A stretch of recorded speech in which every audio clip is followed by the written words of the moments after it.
Here are 5 signs you're stuck in your career, and I need to tell you something up front. Most of them do not look like stuckness. They look like professionalism. They look like patience. They look like playing the long game. And that's what makes this dangerous. Because the leaders who are most stuck are usually the ones who look the most together. From the outside, the title's right, the compensation is solid, the reviews are strong, but privately, something has been off for a while. And they keep telling themselves the same story. I just need to be patient. I just need the right opportunity. I just need to figure out my next chapter. I spent 20 years sitting with leaders in this exact position. Fortune 500 executives, healthcare system leaders, senior professionals who have checked every box and still feel like they're watching their career happen to someone else. And that is what I have found, that stuckness is all about within high performers. Almost never does it look like stuckness. It disguises itself. It hides behind the competence. Now, in this video, I'm going to show you the 5 signs, what is actually causing them, and the specific practice that addresses each one. Because getting unstuck is not about working harder or finding a better strategy. It's actually about closing the gap between who you are and how you lead. Let's jump into this. Now, before I walk through the 5 signs, I need to name something that most career advice completely ignores. The leaders I work with are not stuck because they lack talent. They have plenty of talent. They're not stuck because they lack effort or intelligence or ambition. They are some of the hardest working, most capable people in their organizations. But they're stuck because they have been conditioned by the system to define success in ways that have nothing to do with who they actually are. The system gave them the scoreboard, titles, compensation, recognition, and status, and they won on that scoreboard, convincingly, for years, maybe even decades. But winning on someone else's scoreboard is not the same as leading from your own identity. And at some point, the distance between those two things becomes unbearable. Not dramatically, not in a single crisis moment, slowly, quietly, in an accumulation of safe choices, edited opinions, and displaced instincts that compound over years until you're not even sure which version of yourself is the real one anymore. See, I'd call that the conviction deficit, the distance between what you privately know and what you publicly say, between who you actually are and who you've been performing as. The 5 signs I'm about to show you are all symptoms of that deficit. They are how it shows up in your career when you're not looking at it directly. And the reason I wrote my 6th book, Earning Conviction, is because I watched too many extraordinary leaders mistake these symptoms for normal career friction when they're actually something much deeper. Let us name them one at a time. This is the first sign, and it is the most common. And it is the most visible because it doesn't feel like silence. It actually feels like strategy. You're in a meeting. You have a clear read on the situation. You know what needs to be said, but you run it through the internal filter first. Is this safe? Will it land well? Is this the right room? Is this the right time? And by the time you finish filtering, you either say a softened version of what you actually think, or you say nothing at all. See, I call this ghost leadership. You are technically present, but your real perspective is absent. Every time you do it, the gap widens, fear compounds daily. Every choice teaches you that the same choice is the right choice, and slowly you lose access to the leader you actually are. Here's what most people do not understand about ghost leadership. It is exhausting, not the work itself, the management of the distance between what you know and what you say. See, that's where the energy goes, and over time, that exhaustion starts to look like burnout. But it's not burnout from effort, it's burnout from performing. Let's do a practice together. Pick one meeting this week, one, and say the thing you would normally filter. Not recklessly, not without care, but honestly. Just say what you actually think instead of what you think the room wants to hear. And watch what happens. Not to the room, to you. Notice how it feels to close the gap, even by an inch. That's what conviction feels like, and it has been a while since you felt it. Here's a question I ask leaders all the time, and the answer tells me everything. When you think about your next career move, what are you optimizing for? Is it the next rung on the ladder, The title that looks right on the resume? The compensation bump that validates the last 5 years? Or is it alignment with who you actually are, and what you actually want to build? Now, if the answer is the latter, you're stuck, because the latter is not your brand. The latter is the system's brand, and climbing it is not the same as growing. I made a move early in my career that taught me this lesson in a way that I've never forgotten it. I left Sunkist Juice Beverages for an organization that would teach me the operational side of the business. Now, on paper, it looked lateral, less status, less prestige. The people around me questioned it. The comparison voice in my own head questioned it. But it was not making the decision from the latter.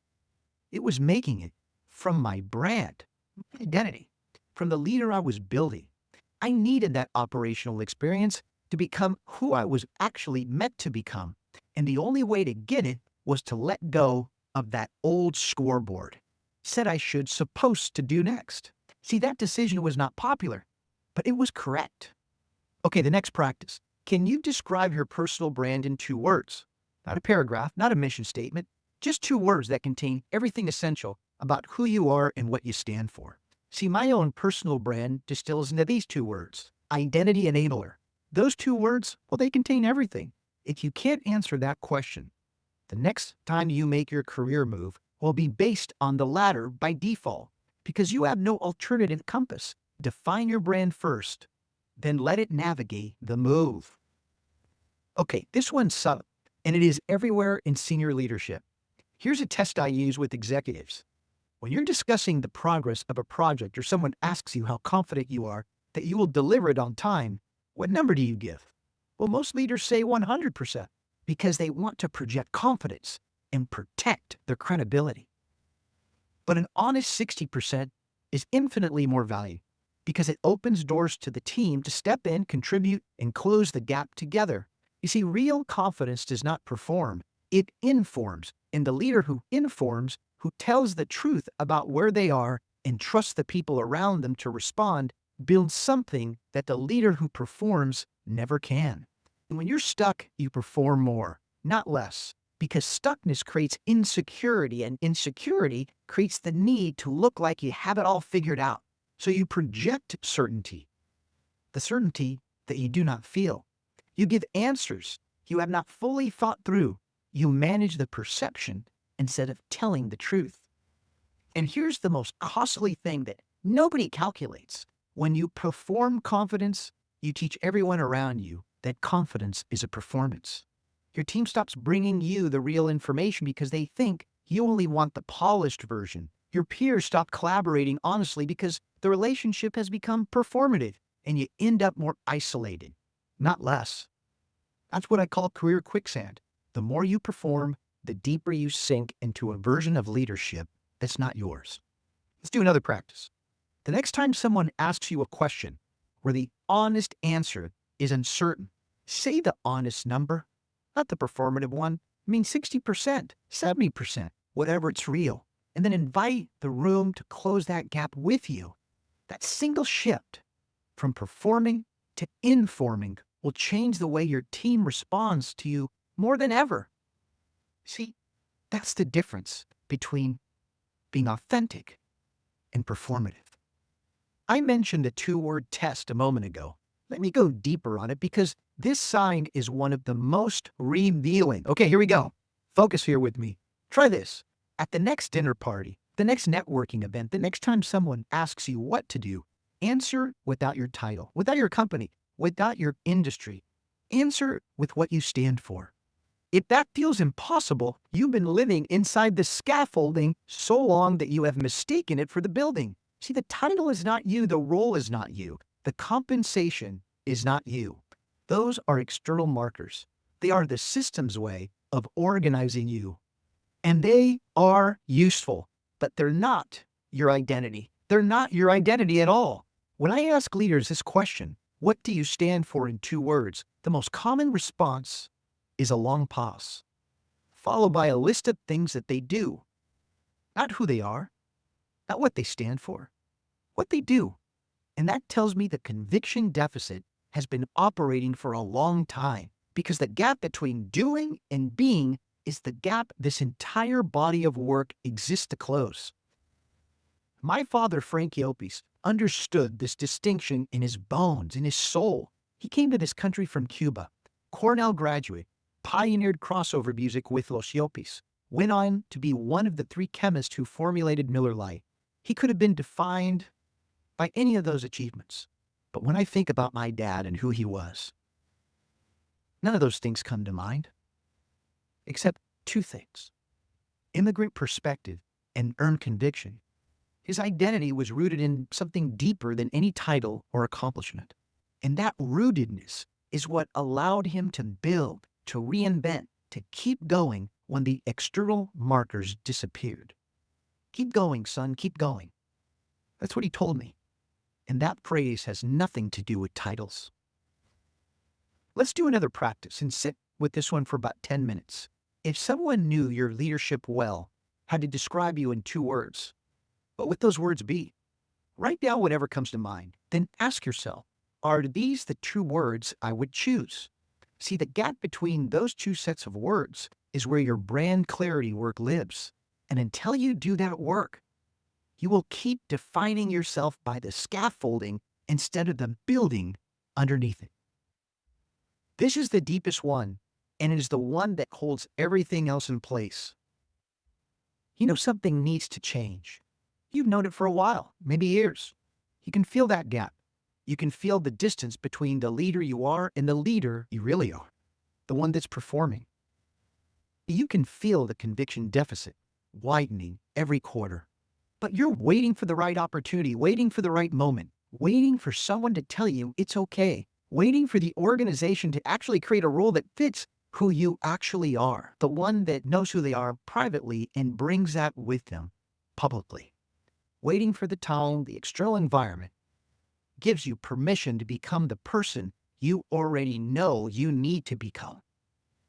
That wait is the trap, because permission to reinvent does not come from the outside. It never has. I mean, the system was not designed to give you permission to be yourself. It was designed to give you permission to fit. And fitting is what got you stuck in the first place. See, I've watched this pattern for 3 decades. The leader who knows they need to evolve, but keeps waiting for the conditions to be right. The conditions are never right, and they were not right when I left Sunkist. They were not right when my father arrived in this country with nothing. They were not right when I published my first book, or my second, or when I launched the first Leadership in the Age of Personalization Summit in 2009. I mean, reinvention is not something you can wait for. It is something you earn through daily practice, deliberate decision-making to lead from who you are instead of who the system trained you to be. And that's why the word earned is the foundational theory underneath everything I teach. Earning serendipity, earning conviction. None of it was given. All of it was built. Another practice. Stop waiting. I mean that specifically, not abstractly. Identifying one thing you've been postponing because the conditions are not right. One conversation, one decision, one move that your conviction is telling you to make, but your fear is telling you to delay. And make it this week. Not perfectly, not with full certainty, but deliberately. Because reinvention is a practice, not an event. And the practice begins the moment you stop asking for permission. So here's the thread that runs through all 5 signs. Sign 1, you stop saying what you think. Sign 2, you are climbing the ladder instead of building your brand. Sign 3, you are performing confidence instead of practicing honesty. Sign 4, you cannot describe what you stand for without your title. Sign 5, you are waiting for permission to reinvent.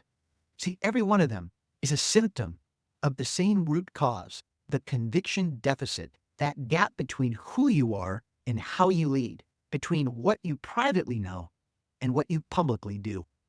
That gap did not appear overnight. It was built, one safe choice at a time, over years, maybe decades, and it will not close overnight either. But it can close. I've watched it close in leaders at every level, in every industry, in organizations of every size. What was conditioned out of you can be reclaimed. That is not a slogan. That is 30 years of practice, 6 books, 109 redirects, in over 300 plus Forbes articles, a peer-reviewed case study inside of a $5 billion healthcare system that showed 17 to 32% measurable improvement. It is real, it is earned, and it's available to you. The question is whether or not you're ready to stop performing and start leading from who you actually are. Now, if you've watched this video and recognized yourself in one of those signs, or maybe two or all five, I want you to know something. That recognition is not a failure. It is the beginning. The conviction deficit only widens when you cannot see it. And the moment you name it, you have already started closing it. Now I want to give you 2 ways to go deeper with this work. The first is in the room.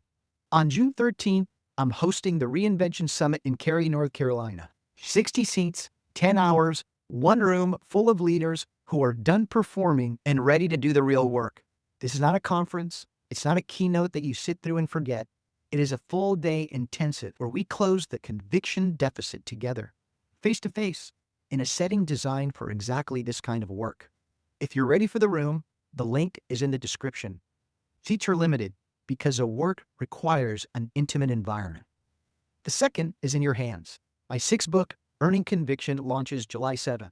It is the complete articulation of the methodology I've spent 30 years building, 13 chapters across 5 parts, 109 redirects that turn ideas into practice, a foreword by Santi Strasser, and an afterword by Randy Martinez. This book names the problem most leaders feel but cannot articulate, and it provides a method to solve it. Pre-order information is in the description. The summit is where the work gets done in community. The book is where the work gets done in private. Both paths lead to the same place, leading from identity instead of performance. Choose the one that fits where you are right now. If this video meant something to you, share it with a leader who needs to hear it. Someone who is stuck and does not know why. Someone who has been performing so long they have forgotten what conviction feels like. Subscribe if you want more of this. I'm going deeper and deeper in this conviction conversation. The individual defines the business, not the other way around. I will see you in the next one.